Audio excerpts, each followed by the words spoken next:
¿Qué tal amigos de Historia y Leyendas de Culiacán? Hoy en nuestra sección de Grandes Personajes de nuestra ciudad, les presentamos nada menos que al autor del magnífico libro, Las viejas calles de Culiacán. Nos referimos al licenciado J. Francisco Verdugo Fálquez, así que sin más, vamos al intro y al video.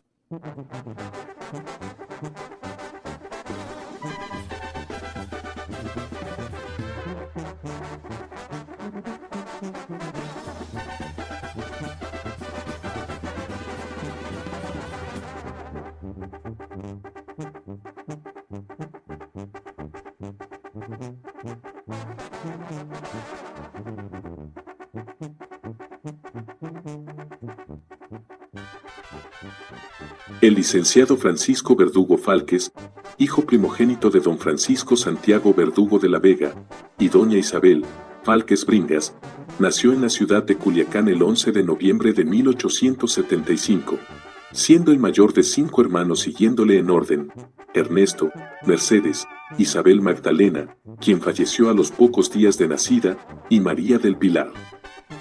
Quedó huérfano de padre a muy temprana edad, ya que don Francisco falleció de gálico el 20 de julio de 1883 a la edad de 43 años. Francisco, después de hacer sus primeros estudios, ingresó al Seminario Conciliar de Sonora y Sinaloa, que fue el primer centro de cultura del noroeste, con la idea de abrazar el sacerdocio, cosa que sí hizo su hermano Ernesto, pero no él, pues se dio cuenta a tiempo de que adolecía del carácter y fortaleza para tal encomienda, por lo que decidió desviar sus esfuerzos y se fue a estudiar al Colegio Rosales en la carrera de Derecho, en donde también se inició en la docencia en 1900, año en el que también se tituló como licenciado en Derecho, siendo sus sinodales los licenciados Celso Gagiola Rojo, José Blas Inguanzo y Rafael Cañedo. El día 25 fue examinado con éxito por el Supremo Tribunal de Justicia del Estado de Sinaloa y finalmente el 19 de enero de 1901, el gobierno del estado le expidió el título de abogado y el fiat de notario público. Tras recibir su título de abogado se fue a viajar a Europa, visitando España, Francia e Italia, y a partir de su regreso a México en 1902, ya no paró. Al tiempo que escribió su libro de cuentos, De mi archivo, con prólogo de José Ferrell, obra que mereció el elogio del escritor peruano Ricardo Palma, iniciándose con ello en el mundo de las letras al grado de que se le conoció como patriarca de las letras sinaloenses, y como no, sí era todo un personaje que llenó de gracia las reuniones familiares y amigos de su tiempo. En ese lapso se empleó en la fábrica de hilados y tejidos de El Coloso, propiedad de don Joaquín Redo, luego desempeñó el cargo de prefecto de Culiacán interinamente, además de fungir como docente en el Colegio Civil Rosales, ser orador, abogado y notario público, a la vez que perteneció a la legendaria generación literaria que marcó el rumbo de la cultura de Sinaloa de los años 10 de Enrique González Martínez, Genaro Estrada, Samuel Híjar, Abelardo Medina Díaz, Julio G. Arce, Sixto Osuna, Jesús G. Andrade y Esteban Flores, y colaboró siempre en tiempo y forma con la revista Sinaloa, que editó Juan B. Ruiz, El Correo de la Tarde, Mefistófeles y El Monitor y Bohemia Sinaloense, que fueron tribuna y trinchera de las inquietudes de la época. Sus reuniones se llevaban a cabo al caer la tarde en la banqueta de la imprenta de El Monitor, en la calle de Rosales. Ahí mientras tomaban el fresco, se entreveraban en charlas de apreciación estética literaria, haciéndose clásicas las controversias de don Samuel Híjar con Genaro Estrada, en la interpretación estética de la obra de los escritores románticos, comparada con las formas parnasianas y modernistas de las líricas de entonces. Toda esa parvada de intelectuales locales que se enfrascaban en tan sabrosas discusiones que sacaban a sus concurrentes de la monotonía de la labor diaria, concluyó con la caída de la dictadura porfirista en el Estado, dispersándose sus miembros por diversos rumbos, a causa de los violentos acontecimientos que se advinieron, personas de las que la mayor parte ya no regresaron. Y menos cuando don Faustino Díaz, dueño de El Monitor, cayó, poco tiempo después, inmerecidamente, víctima inocente de los odios que él personalmente nunca pudo suscitar. Cuando don Francisco I. Madero llegó a Culiacán, en el mes de enero de 1910, se instaló en Culiacán el Club Antirreeleccionista en la casa número 214 de la calle Benito Juárez, propiedad de la familia de don Gonzalo Mata, donde el ayuntamiento de la municipalidad mandó colocar una placa de bronce que decía: Don Francisco I. Madero, mártir de la democracia. En su gloriosa campaña contra la dictadura habló al pueblo desde este lugar, el día 4 de enero de 1910. Placa que desapareció al demolerse el edificio del domicilio de la familia de don Gonzalo Mata, donde actualmente es la Casa Ley. En esa famosa reunión de los simpatizadores de la candidatura presidencial de don Francisco, quien la presidió acompañado del licenciado Roque Estrada. El licenciado Verdugo Fálquez, por aclamación general, fue elegido presidente del club antirreeleccionista, pero él no aceptó.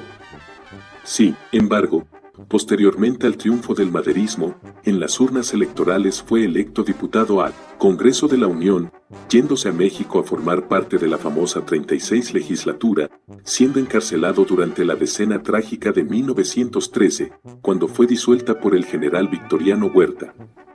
A su regreso a Culiacán siguió como siempre, ensimismado en sus funciones, tanto de carácter literaria como de función pública y docente. Durante el régimen del general Ramón F. Iturbe se inició como Procurador General de Justicia del Estado, luego fue magistrado del Supremo Tribunal de Justicia, por lo que no tenía tiempo para otra cosa, al grado de que todos sus amigos ya se habían casado y tenido varios hijos, mientras que él, su primer matrimonio fue el 5 de julio de 1918 a sus ya 43 años, con la señorita María Salmón y Salmón, matrimonio que, por cierto, solo duró unos meses debido a que ella falleció, a causa de la influenza complicada con pulmonía, el 27 de enero de 1919. En 1922 fue rector del Colegio Civil Rosales, función que terminó en 1924.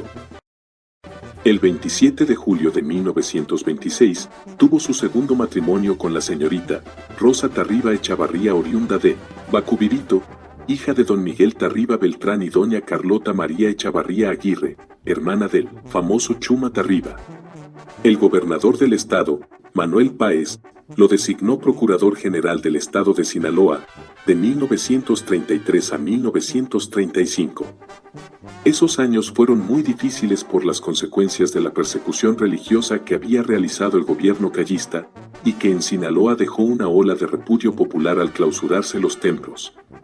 Los católicos tenían que cumplir con sus obligaciones cristianas en actos litúrgicos en casas de familias pudientes.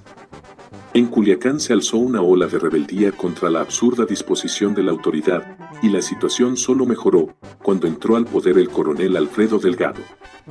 Cuando en 1948 llegaron los aires del progreso a Culiacán, con ello se empezó a destruir la cultura arquitectónica de la ciudad antigua que diseñara el ingeniero Luis F. Molina.